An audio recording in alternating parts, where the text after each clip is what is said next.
So, Mr. Blank, it's been a long time coming. How does it feel that this moment is finally here for Super Bowl 53?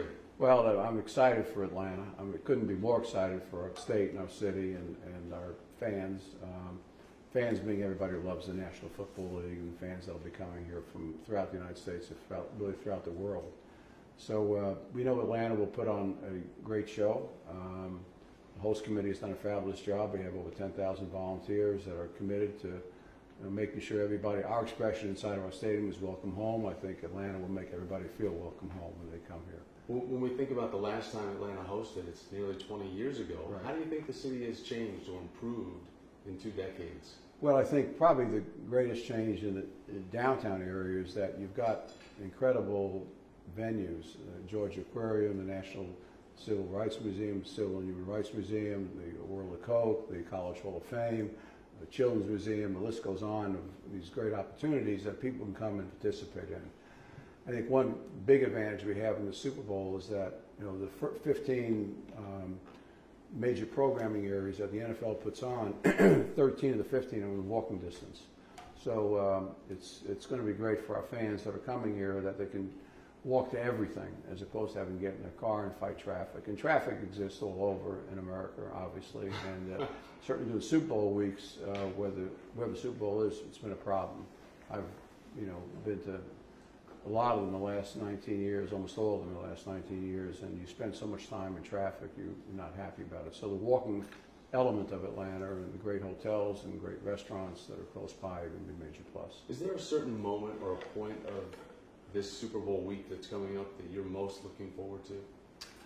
Well, the game itself, obviously, because I think it'll be a very competitive game against 2 very good teams that can both score a lot of points and have a lot of sub-stories. You've got an old, historically great coach versus a young emerging coach. You've got probably the greatest quarterback to ever play the game, maybe the greatest player to ever play the game on one side. You have a young emerging star on the other side. And you've got a running back that went to the University of Georgia that people love, and it'll definitely be more of a factor in this game than he was in the last game was played.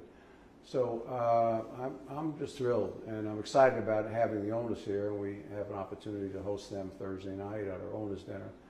And that's going to be an exciting event for us. We're hosting that at the National Civil and Human Rights Museum and the tented area adjacent to that. So it's connected to the history and the great traditions of Atlanta, and we think that's an important message to send to everybody. So is Arthur Blank the football fan, not the owner of the Falcons, just the football fan? What did you think of the conference championship games? I think they were both really great games and very competitive. There was some calls missed in both games, and that's true really throughout the year. I think our referees, in fairness, do an incredible job. You got 22 really big guys that are bigger than you and probably faster than you as well. But they playing at a high level and high speed, and everything happens quickly. So they do everything they can to catch every play, and the replay is important. I think there'll be some reviews of league rules in terms of competition and make sure that we learn from any experiences we've had this past weekend, and the competition committee, which is chaired by our team president, Rich McKay, will be looking at those things. It's pretty interesting to think that the Saints fans are trying to bring a lawsuit against the NFL for a do-over, which Roger Goodell has within his purview to do according to the rules. Yeah, he actually does not. I was with him yesterday, and we were talking about that, and he said, I really don't have that authority. But in any event, we would never do it. The league would never do that, because you'd end up, the city of Los Angeles would end up, imploding the city of Atlanta. So, it is what it is. You learn from it, you get better, you challenge the rules committee and make sure that we can refine them.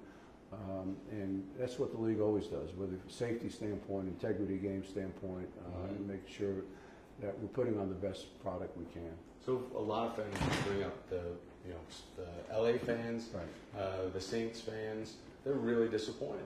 They thought that their teams were probably the ones that should have won their individual games, bad calls in each one. The only thing I would tell you is that if you talk to coaches, and I've over the 19 years I've been an owner, I had an opportunity to work with many coaches and talk to many other coaches, is that they will tell you that you never want to leave the game in the hands of the referees. You never want games to be that close, and there's usually 5 or 6, 8, 7, 8 plays that make the difference in a game, and it's not normally one single play. So I would say in the case of the Saints, they had some opportunities to play the last minute and a half a little differently than they did.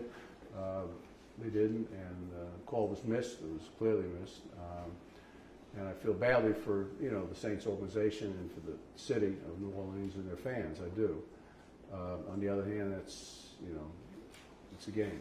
And that's what can happen. So. And meanwhile, there's a stigma that goes along with the winning teams that are coming here that have played their hearts out to get here, especially for the New England Patriots, because they've had a past of either Spygate or Deflategate or different things. But their team has been in I don't think Super anybody Bowl has Super Bowl. Right. I don't think anybody has any sympathy for the New England Patriots. And I'd say that, you know, Robert Kraft, their owner, is probably my closest partner, owner, friend. Stan Kroenke, who owns the Rams, is a good friend as well. But you know, New England has, despite those situations, has you know, just performed at incredible levels. In the age of a salary cap, to participate in as many Super Bowls that they have and be successful the way they've been is unbelievable. So there's no bad blood between you and Bob Kraft? Not at all. Not at all. Not really. I mean, you know, wasn't happy about the 283 diamonds they put into their winning rings, and I've teased them about that. Maybe some of it's a little more than teasing, but I mean, I think they have a great organization. He's a great owner, so I'm happy they're here again. When you think about all the runs for the city of Atlanta and with the Mercedes-Benz Stadium, how awesome it is. The fans absolutely love it, whether it's for the Falcons or Atlanta United. Right. When you think about a big game like the Super Bowl and regular, everyday American families, has it almost become too exclusive, too expensive for a regular family to get the Super Bowl? Well, it is expensive. So that's something that the league is concerned about, I think, and owners were concerned about it as well. So we have 150 million fans that will watch the game, participate in everything pregame, you know, pregame activities 4 hours before, great halftime, the game itself. But we want to continue to encourage diversity in the building, and I think we have to find ways to do that as we go forward. When you think about how Atlanta is going to be showing itself off over the course of the stretch after the 26th, when the Super Bowl experience opens up, how do you think people are going to walk away from the city of Atlanta and their perception of our city? Well, I think they'll walk away feeling that the city has great warmth to it. I think they'll love the stadium. They'll love the stadium experience. They'll love the food and beverage, which a lot of our fans, our Falcon fans and United fans and our concert goers, they see that and they've experienced our incredibly low fan-friendly pricing and fan-friendly service to them, and we've rated #1 in the NFL and Major League Soccer in the last year and 2 years for that. So I think many fans from all over the world will be coming here and saying, you know, when I give them, you know, $50 bill or $20 bill for dinner, and I get back, you know, $40 or $5, I can't believe it, because the pricing and the quality of the food and the service is going to be incredible. Are there any big surprises planned that you know of for fans? Other than the game itself going to deliver a lot of surprises and big hits. There are a couple that I'm aware of, you know, at least one that I'm aware of. Can you spill a little bit about it? Of course I can't. You know that. Yeah. If not, it wouldn't be a surprise. Yeah. But it's a good one. It's a good one, yes. All right, and I need to ask you about Atlanta United and the new coach. Right. How do you think Frank is fitting in? Well, I think that we had 70 different coaches throughout the world really apply for this opportunity because of the success of Atlanta United, both on the pitch and off the pitch. They narrowed it down to about 7. They spent a tremendous amount of time doing the interviews. Frank was clearly the very best choice that we had. His background, both as a player and more importantly as a coach, has really been outstanding. So we're thrilled he's here, and he understands the style of play that we have been successful with. The players understand they have to fit into that system, and the coach does as well. So we're thrilled with Coach Martino. We understand, you know, we had an opportunity to move on, and I appreciate that. And his commitment to us was never more than 2 to 3 years anyway. So to have Frank here, we're very, very fortunate. Well, he left behind quite a product to inherit. Yeah, he did. The next coach. Yeah. And he'll find a way to make it better. When you think about this moment and the trajectory of your awesome life, Super Bowl 53 here and all you've done to make this happen, especially happening in your stadium, where is it ranked? Well, it's, you know, it's way up there because you want to be, I mean, you know, the success of the Home Depot, the success of Atlanta United, the success of the Falcons. We've had all but 3 games in 19 years have been sold out. I mean, it's, you know, our PGA business does extraordinarily well. Of course, America, #1 golf retailer and foundation. So, you know, all these are great successes. They all have one thing in common, and they all are of service to other people, fans, guests, grantees, you know, whatever it may be.